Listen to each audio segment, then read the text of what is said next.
পুরো ওয়াকফ আইন স্থগিত রাখার কোনো যুক্তি নেই। ওয়াকফের সম্পত্তি দান করতে হলে 5 বছর মুসলিম হতে হবে, এই ধারায় স্থগিতাদেশ। ওয়াকফ সম্পত্তি বিতর্ক মেটাতে পারবেন না জেলা শাসক, ওয়াকফ সম্পত্তি বিতর্ক মেটাতে পারবে ট্রাইব্যুনাল, নির্দেশ সুপ্রিম কোর্টের। অমুসলিমরা ওয়াকফ বোর্ড বা কাউন্সিলের সদস্য হতে পারবেন, তবে বোর্ড বা কাউন্সিলের মাথায় মুসলিম সম্প্রদায়ের কাউকে বসানোর চেষ্টা করতে হবে। ওয়াকফ মামলায় নির্দেশ সর্বোচ্চ আদালতের। ওয়াকফ সংশোধনী আইনে সাংবিধানিক বৈধতাকে চ্যালেঞ্জ জানিয়ে মামলা দায়ের হয়। সুপ্রিম কোর্টের সব মিলিয়ে অন্তত 72টি মামলা দায়ের হয়েছিল।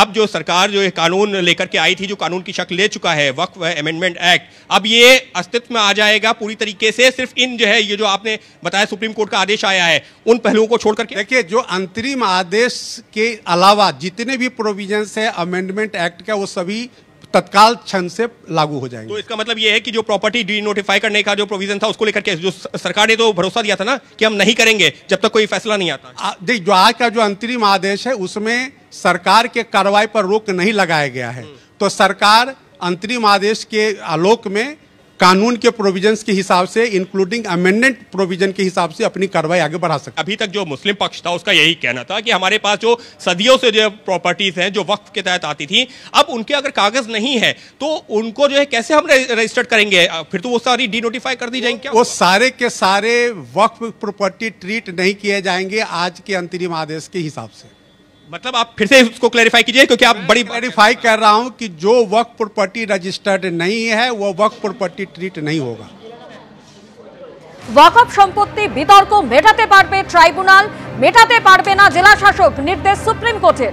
অমুসলিমরা ওয়াকফ বোর্ড বা কাউন্সিলের সদস্য হতে পারবেন, তবে বোর্ড বা কাউন্সিলের মাথায় মুসলিম সম্প্রদায় কাউকে বসানোর চেষ্টা করতে হবে। ওয়াকফ মামলায় নির্দেশ সর্বোচ্চ আদালতের।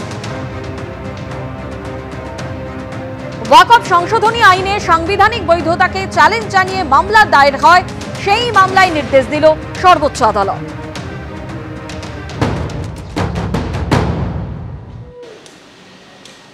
সুপ্রিম কোর্টের যা নির্দেশ সেটা সবাইকে মেনে চলতে হবে। ওয়াকফ বোর্ড নিয়ে অনেক বিতর্ক হয়েছে, অনেক আলোচনা হয়েছে, বিভিন্ন লোক তাদের বিভিন্ন রকম মতামত দিয়েছেন, কিন্তু ওয়াকফ সম্পত্তি যেটা আছে এর কাস্টোডিয়ান কে হবে এটা নিয়ে অনেক দিনের বিতর্ক। ডিএমকে, আমাদের নতুন আইনে ডিএমকে পাওয়ার দেওয়া হয়েছিল, সুপ্রিম কোর্ট মনে করেছেন এটা ওয়াকফ বোর্ডের একটা ট্রাইব্যুনাল হবে, তার হাতে যাবে। আর নিশ্চয়ই সরকার বা যারা রয়েছেন ওয়াকফ বোর্ডের সম্পত্তির মালিক তারা চিন্তাভাবনা করবেন। তৈরি হয়েছিল, ভ্যাকাম তৈরি হয়েছিল, সেটা কভার করবার জন্য সুপ্রিম কোর্ট বলেছেন স্ট্যাটাস কো মেনটেন করতে হবে, যা ছিল পূর্বাবস্থা সেখানেই যেতে হবে। वक्फ अमेंडमेंट बिल में जब चर्चा हुई थी लोकसभा राज्यसभा में, सबसे लंबी चर्चा भारत का संसद का इतिहास में, सबसे longest discussion ever, Lok Sabha Rajya Sabha सुबह तक इतना गहराई से चर्चा करने के बाद उसको खारिज नहीं कर सकता है।